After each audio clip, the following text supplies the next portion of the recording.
paminta, kalamansi, patis, paminta, saka paprika. So, deep fried natin siya.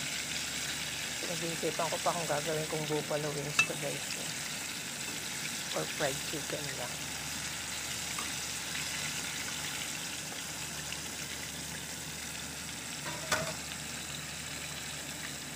So, cornstarch lang yung ginawa kong breadings din guys. Hindi ko na pinimplahan kasi maalat na yung patis.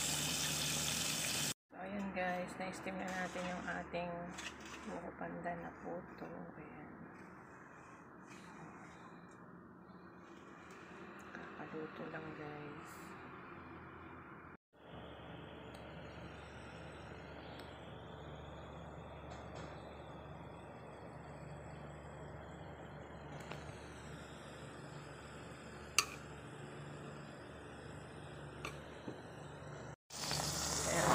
Hello, magluluto ako ng chicken in salted egg. So, mag-ano ako ng margarine. Yan, lagay natin yung ating bawang. Nalimutan kong kumuha ng sili sa baba. So, infuse natin yan.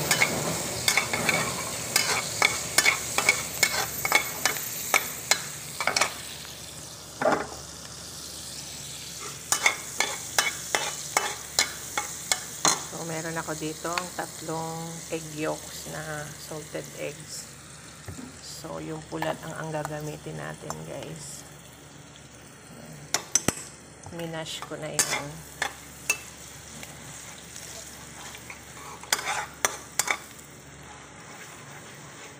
Bango na, grabe.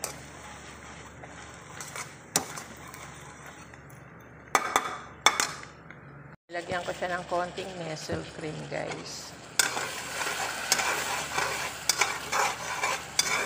So, tutubigin natin bahagya. So, ito yung aking pritong manok kahapon, guys. So,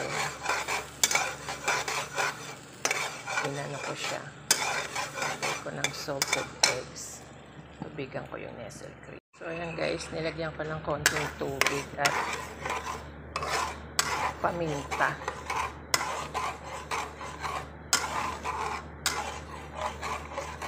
Para hindi sobrang lapot.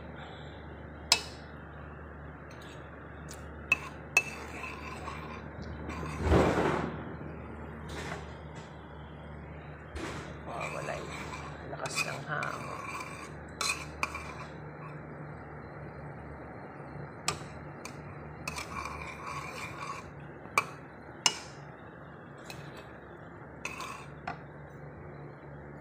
Bigyan ko konting asin. Hindi maalat yung ito. Salt and pepper, guys. Hindi natin konti. Walang alat yung itlog.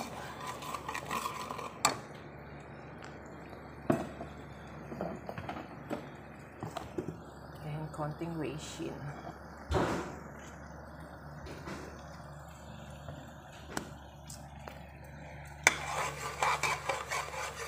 Sarap sa kung may sili.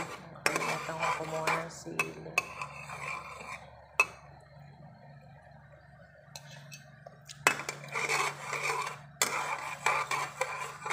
So, ilagay natin yung manok.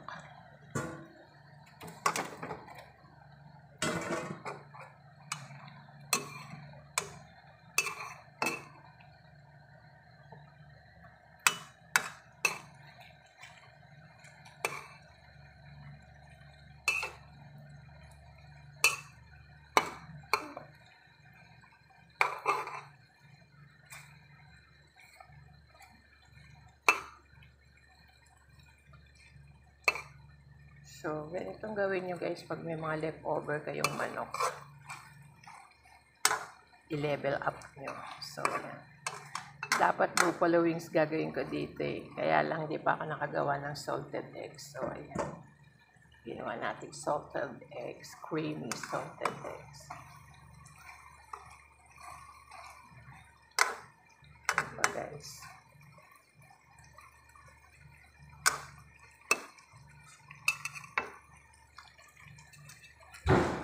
Sarap.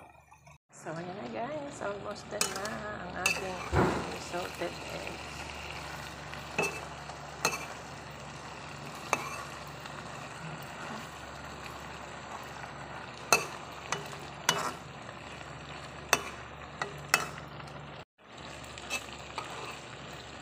So, pwede rin sanang may sili to guys, kaya hindi ko nalagyan ng sili. So, ganyan na lang.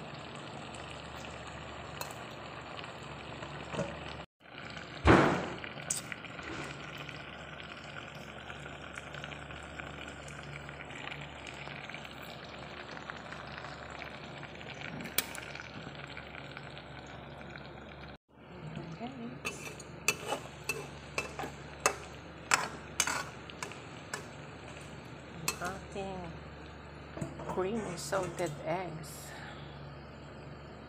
Kuha ko ng lalagyan.